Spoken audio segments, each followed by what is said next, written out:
Boza ebele liboso etendoke pona kolanda magazine chrétien na mino lingala to pesi bino mbote na kombo na Yesu. Yambala oyo tokofongola yango na manaka oyo. Kit de famille et sangani bongo na dédicace ya mois d'août 2025 na mangembo mimosa.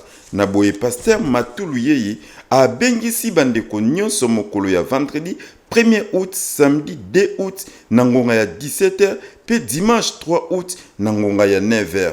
Na boye église de Mangembo Mimosa, et Zouami Bongo na avenue du tourisme numéro 25, quartier Kitsuka Pêcheur, na commune Yangalema. Boye Imalamu, na Kombo na Yesu Masia. Conquête 2025 na église de Mangembo Bandalungwa na tina na yango bilenge nyonso bo bengami kobanda mokolo ya mercredi 13 août kino mokolo ya vendredi 15 août na ngonga ya 9h pona session ya tongo pe na 17h pona session ya pokwa na mama na likambo sacrificateur engagé et roi conquérant.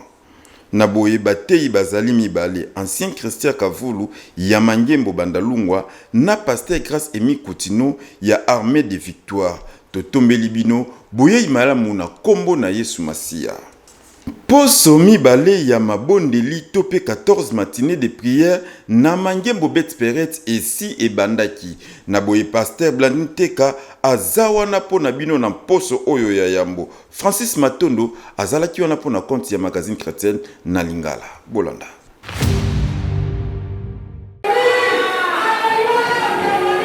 Ebandaki uta mokolo ya lundi 21 septembre 2025 na église de Mangembo Betperet 14 matinée ya mabondeli tope poso mibale ya mabondeli na mama na likambo mwasi ya ngenge bondela pona ndele na yo. Pasteur Blandin Teka ye moko azawana pona poso oyo ya yambo. Ba mama pe bilenge basi oyo bazalaki wana na mokolo ya mibale bango bazangaki malobati. Bon, eloko kitoko ezoleka awa parce que biso ba mususu ba origine to uti to yebite tant tozoya awa peut-être tozali na makasa ko semble la banda koute maintenant toye par rapport ba sujet ezo bima awa ezo pesa biso makasa peut-être ezo pesa biso mayele ya koyeba bisiko to uti na nini ba parents na biso ba sala na nini oyo le kakati na biso ki bo mwana na biso siko to ko découvrir on la ki mukolo oto komi nango to kumisi nzambe. Bon oyo afani na ndako na ko sepela aya to sangana elongo to buka ba lien to longola oyo to yebaki te to sambela elongo puke to bala to bonga to zo oyo esengeli fo to zwa na tiki ndako na passion na zala ngo bomoni malgré handicap nanga mena ye koya na ko tosa oyo ba directif oyo nzamba tiaki kasi na mombula ye pasteur na biso mama Blandin Teka nzamba inspiraki ye ke na mokolo songolo lokola to banda yo hier le 21 ti na le 4 août toza na 14 matinée thème nango ezali femme de succès bats-toi pour ta destinée. Donc nande tolani mateyawa vraiment eza pamba te nzamba tiaki maloba na kati na ye atalisi biso ke na mokili nzambe asala ba destinée mais il y a deux sortes de destinées. Il y a des destinées faibles, il y a des destinées aussi fortes, mais na tango yo destinées faibles parce que tozana makam to botama na ba tozana to botama na ba famille eza na ba loi to botama toza to va na ba quartier eza na makama mabe ya bondoki. Nzamba lobi na Jérémie 29:11. Ah, puis je connais les projets que j'ai formés pour vous, des paix, des bonheurs et nos malheurs. Ce qu'on tombe na bénédiction, parce que Nzamba pas cela qui alliance d'Abraham. Il a béni et Nzamba l'alliance avec Abraham. A pamboula descendance sur Abraham.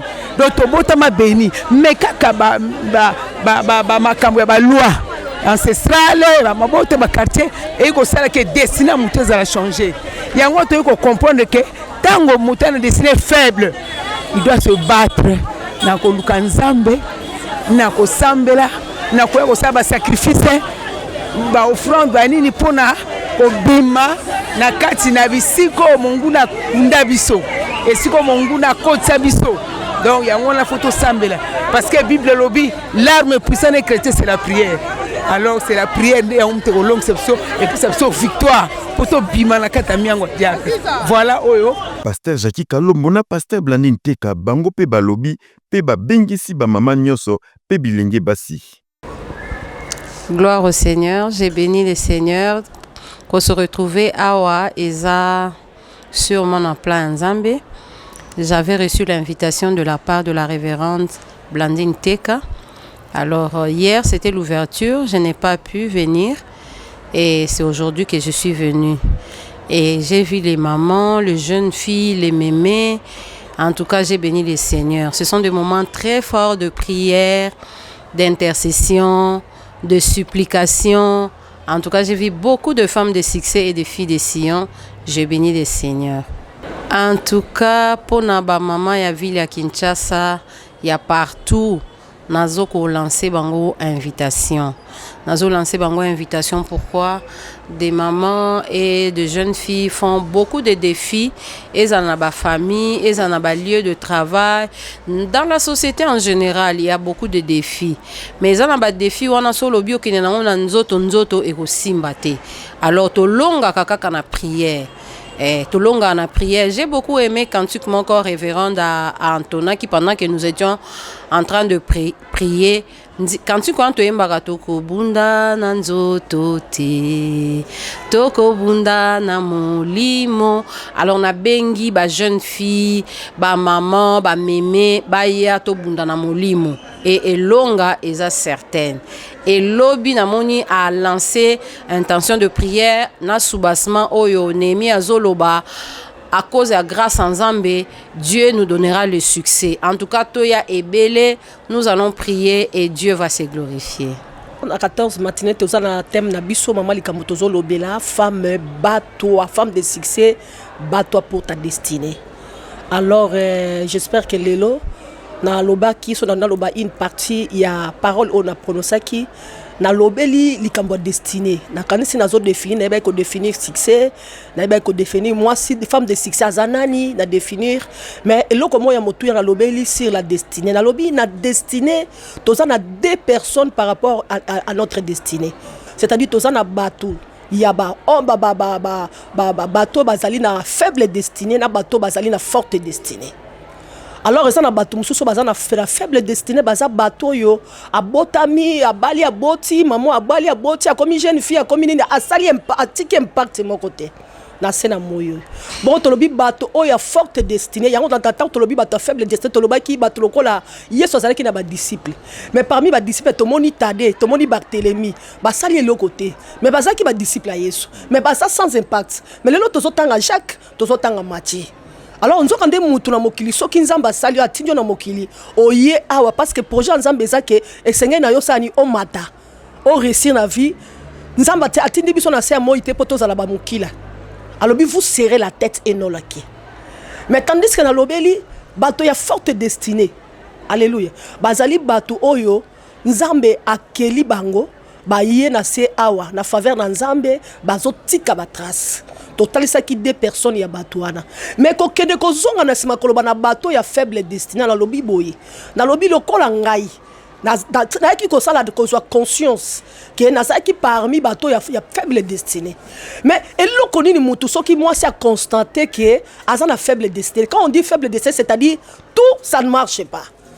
Mutazo kendete nyoso zo na bitumba nyoso zo fo lela nyoso fo il faut alors ce que monique oza la catégorie wana ya ba femme ya faible destinée et ça soukate nzambazali c'est-à-dire il faut diembela pas ya moto azana alliance yango tomoni la jinanine la jeunesse tomoni Jacob azokufa zo bénir bana bénir ribe tanga bani na ribe alobi yo ko zo préliminence te parce que mataki na mbeto nanga okusha ki na donc c'est-à-dire azo qui est déjà atiaki déjà na catégorie ya batu ya faible destinée.